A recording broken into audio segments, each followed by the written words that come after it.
Hey guys, welcome to the Bird's Nest.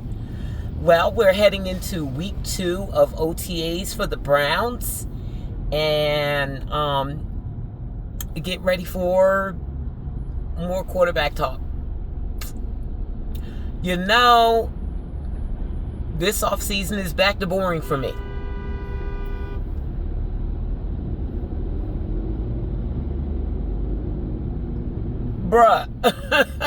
Bruh, traffic is a parking lot, and this guy behind me keeps beeping.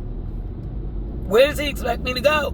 Am I supposed to ride over top of the car in front of me? Anyway, before I get into it, please like, comment, and subscribe for all your NFL recaps, news, and gossip. You know, people don't pay attention to this off-season stuff normally. Not a lot of people. It'd be a lot of trolls on social media with nothing to do, I guess. I was hyper-focused on it last year because of what happened to Shador. And the fact that he went to the Browns, and, we kind of went into it saying that they didn't have a quarterback, but they actually did. And so we were watching to see if Shador could get that job.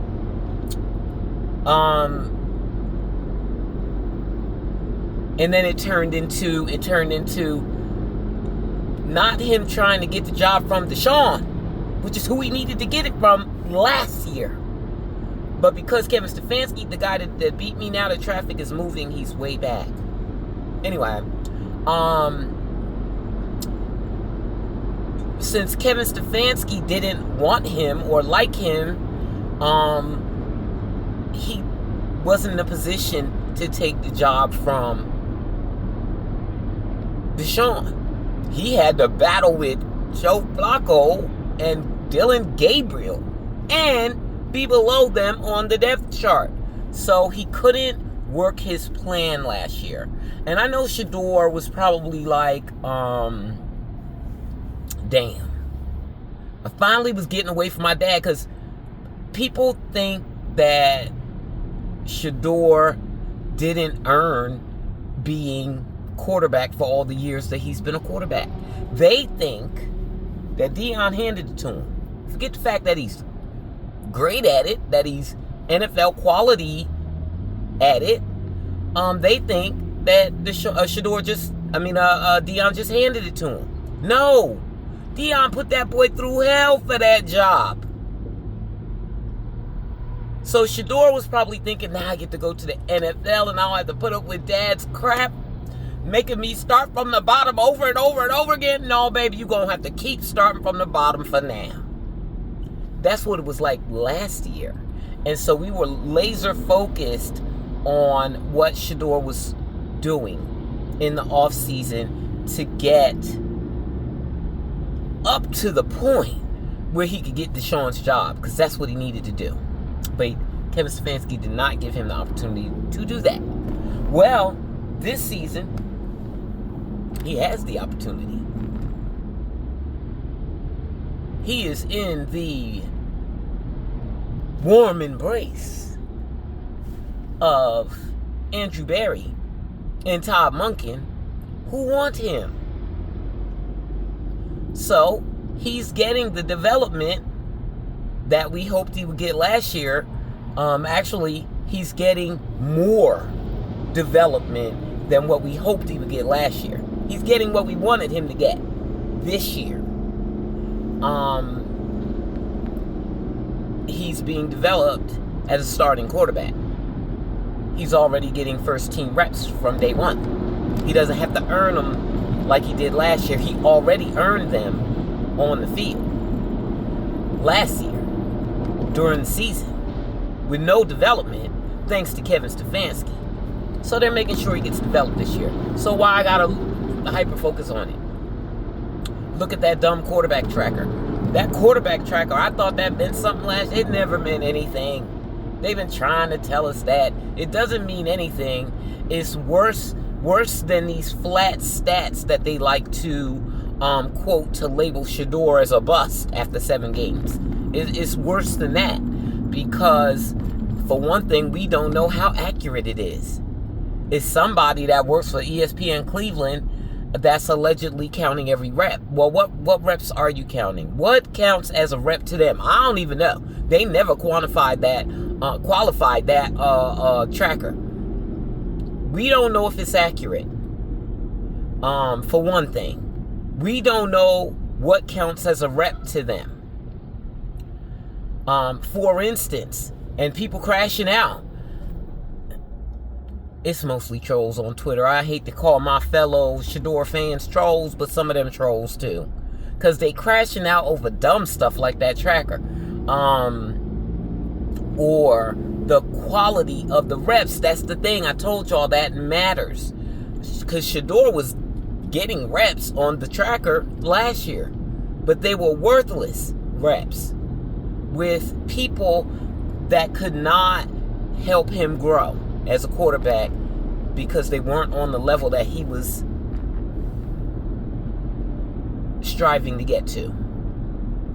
So, that's why that tracker is worthless. You don't know what those reps mean. It depends. Who took first team reps in 11 on 11s? That's most important. I don't care if somebody else got 17 reps. Who took those? Who got the majority of them? So Todd Monken will tell you he's done 2 pressers during the day, that the 2 times that media was there. Once during OTAs and another during that voluntary minicamp that they were able to have early because Todd Monken's a new coach. He did it once then, maybe twice. But twice I've heard him say Shador got the majority of the first team reps. Why you do that, car? My car just malfunctioned. But he said it. And people are crashing out saying, well, you're lying because, well, for one thing, the tracker had Deshaun with way more reps than Shador. That's because he had this extra period at the end that we don't know what that counts for. And the fact that he got it means he needed to develop on that thing that they were working on with him. So, you know, Shador's getting his development as a starting quarterback. Because they need both of those guys to be ready to play. Because the backup need to be ready to play too. And it is a competition because once they determine who is the starting quarterback, they're going to get all the reps. The backups reps are going to decrease substantially. Nobody's going to be getting all the reps that Dylan was getting last year. Like Stefanski was tripping out on Dylan. He was tripping. So Dylan continued to get reps. And then there's another thing. If Deshaun wins this job, which, you know what? I don't think he's going to. I don't think he's going to. But if he wins this job, Shador will get what Dylan got last year and he didn't get, which is garbage time reps. And if Shador gets the job, Deshaun will probably get some garbage time reps. You know, Kevin Stefanski made sure Shador didn't get that. Like, he made sure that boy got no development last year. He went out of his way to make sure. So, and they never mention that. They act like that didn't happen. They try to gaslight us. You can't gaslight me. So anyway, because things are going normally for him now, I can sit back and relax. I'm not on 10 all the time about him. Because he's taking the job. He's taking the job. He's going to take it. Because Shador plays well in games. And Deshaun has shown that he does not. He used to back in the day, apparently, allegedly. 3-time Pro Bowler that never won nothing, sort of like Kevin Stefanski being Coach of the Year. Look, I know they say, I don't know what they say. Because sometimes you hear it one way here, sometimes you hear it another way. But for me, personally, wins and losses are quarterback stats. that matter way more than anything they talking about. And I don't care how they win. Like now, they try to minimize Shador's wins last season by saying, oh, the defense won. Bruh, did we have points? Now, I know there was one game, I think we had 2 interceptions, pick sixes. Or if it wasn't a pick six, one might have, Devin Bush I know had a pick six, but I think there was another one that may not have been a pick six, but it turned into, they got the interception and they wound up scoring on the next possession. Other than that, if he was scoring points, he contributed to the win. Somebody tried to tell me, because somebody said, he didn't win the Steelers and the Bengals, the defense won. I said, oh, okay, well, if we going to do that, then I'm going to need you to also give the defense the credit for the Titans loss. And they said, they countered that with, well, Shador threw a pick in the third quarter that resulted in a touchdown for the Titans. That's your argument against Shador breaking his neck to win that goddamn game? That's your argument? Baby, I was at that game. And it was in rinky-dink Cleveland, so I couldn't even get a flight back. So I had to leave the game early to catch the last flight back. The last flight back was before the game even ended. And while I was walking to the car, Shador was out there balling, scoring points in the fourth quarter. So why are you telling me about the third quarter as a defense for why the defense lost that game?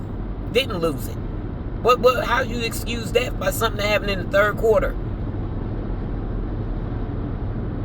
Anyway, it doesn't matter. Because Shador is where he's supposed to be right now. Getting his QB1 development. Okay? And all that 5th round pick stuff they like to talk about. Look, I just laugh at that. Because, baby, 5th round pick or not, guess what? He will QB1 as a rookie.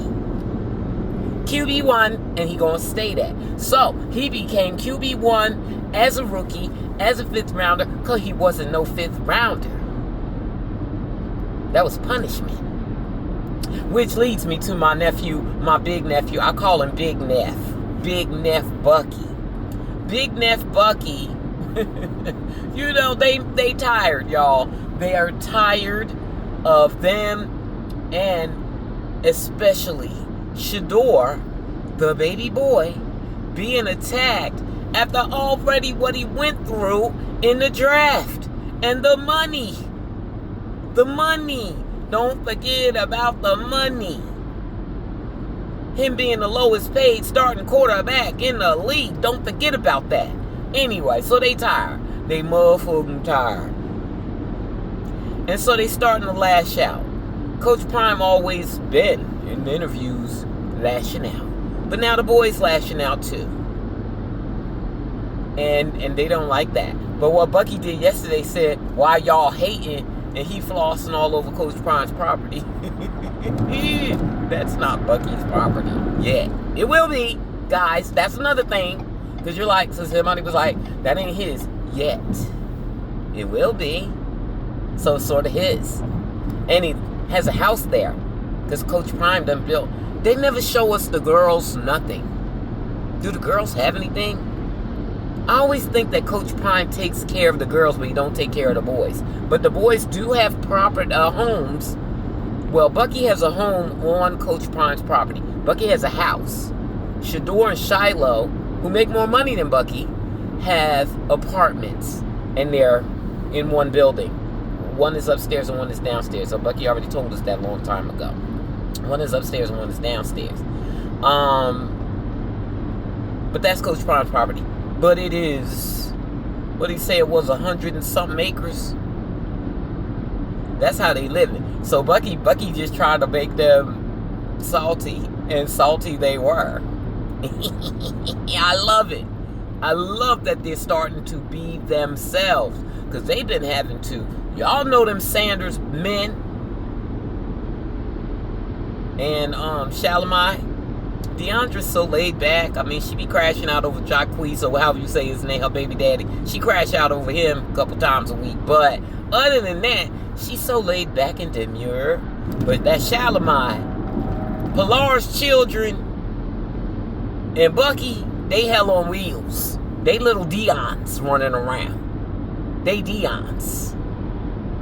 And so them being quiet all this time, I know that was tough. They tired. So now they starting to say ish. And I think when Shador get to starting, when he finally get that franchise, because that's what the QB wants, the franchise quarterback job, and y'all keep coming for Shador, it's gonna get worse. And y'all know how y'all think that we need to have self-awareness and we shouldn't do that. Yeah, they don't care about that. And they don't care what you think. That's what I love about them. They live out loud, baby. They floss out loud, baby. So, Bucky flossed on him one time. He flexed on him one time yesterday. And, but we already seen Coach Prime's compound a million times. You know. We know the man rich. The man don't play about his money. The man don't care, and none of them care about y'all complaining about their content that makes them money. They don't care, bruh. So I'm glad they going back to not caring, because this year of silence, I've been like, damn, they not being themselves. Shador's not being himself. They being penalized because of how loud they are. I learned a long time ago. Whatever it is that you think is wrong with somebody, if they not breaking the law or hurting anybody, I personally give people the space to be their authentic self. I'm not going to dog you out because you are what you were raised to be, what is in your DNA to be, what is in your psychological makeup to be. Because you can't change that. Just like Deandra crashing out on Jacquees once or twice a week. That's in her. And all I can do for her is hope that she gets over that little teeny tiny man. I'm mad at her for having a baby with that little man, because he can't grow up and be a football player or no kind of athlete unless he get his height from his mama. I don't know. She looks tall. She tall as Jacquees. She might be taller than him. Oh my God. How did she have a baby with that little teeny tiny man? Anyway. So all I can do is hope that she gets over him, because what it is at the root of all that is heartbreak. And heartbreak hurts. And I wouldn't wish that on anybody. So I hope she gets through that. But anyway, I'm just checking in. It ain't really nothing to talk about. It's the off season, and Shador is where he needs to be, and so I don't really care about it. Like, I'm not into it this year like I was last year, and then the media is not covering the real battle for the Browns, which is the wide receivers. The wide receivers are the real battle. I want to hear about that. But they ain't even asking about that. They too busy asking about the quarterback every time they get a chance. Oh, I will correct this. I just heard G. Bush say it this morning, and it was yesterday that he said it, but I just listened to the podcast this morning while I was getting ready, and I think that's the second time I heard him say that, or somebody say that Todd Monken wasn't making a decision at quarterback until the first game. That's not what he said. That's not what the question was related to when he said that. I saw that presser. And he was asked about the quarterbacks. He still wants the quarterback to be identified by training camp. They said, what about the other positions? And I swear, before that person even asked that question, I said, you know what? Quarterback is the only thing they can decide by training camp. Because there's so many other positions that there's a real competition going on that can go on until the start of the season. And that's what he said. Somebody asked him about the other positions. He said, we'll have it worked out by the Jacksonville game. So, no, the quarterback is not. Now, it's possible. Let's say Deshaun wins the quarterback job, which I just don't think is going to happen. But let's say he does. And then he gets it before training camp, just like Coach Monken wanted it to be. Well, then he got to keep it through the preseason. Because then, if he's the starter going into training camp, he may or may not play in preseason games. He may play in the third one. They be skipping the first two. The starters. So he may play in the marquee players. He may play in the third one. Well, Shador would be playing in the first two. If he balls out, it could flip back to him. Or let's say Shador gets the job. If Shador gets the job, I think Shador's keeping the job. I think Shador got the job. I think just the job is Shador's. It's his to lose. I let the media play a Jedi, and Jimmy Haslam play a Jedi mind trick on me. I don't know why they putting Deshaun's name out there. But I don't think it's because he looks better in practice than Shador. I don't think that. I don't believe that for 1 second. Saying that he looks good doesn't mean he looks better. Coach Monken said he's surprised by how good he looked because he didn't expect him to look good throwing the ball. That's all they've been doing. So, that's that. Quarterback is not being picked at the first game unless it's switched from who they picked before training camp started. That's what Tom Monken said. I be taking him literally. He speaks enough. He tells us what we need to know. I'm gonna take him at his word. So that's that. I'm just checking in. At the start of the second week of OTAs, so we got 2 weeks left, and then they'll go on break, I believe, or do they have mandatory mini camp and then they go on break before training camp? So one or the other. Ooh, mascara in the eye. Anyway, so that's that, guys. Thanks for listening. Please don't forget to like, comment, and subscribe. And maybe I'll be talking about your team. Why they got all these flags at work? Oh, that must have been for Memorial Day. I may be talking about your team during the season too, because I'm not going to just be talking about the Browns. And I thought I was going to get to watch other teams because Shador might not be the starter. Well, you know what? I don't know. I think he's going to be the starter, but we'll see what happens when it happens. A parking space. What time is it? 8:14. I got a parking space. We'll see what happens when it happens, but I still may be covering teams that got more primetime games than us. We only got one for now. If Shador balls out, I know games will be flexed. So I may talk about your team at some point, because I will be watching other games and enjoying them now that my nephew is settled in and he's not being mistreated by Kevin Stefanski and the NFL. But anyway, thanks for listening. Please like, comment, and subscribe. And I may check back in during OTAs when the media starts tripping out again. Oh, y'all see I did my hair. I got that gray out and tightened up my stuff. Did a little trim. You know. Keep the Bobbiana going.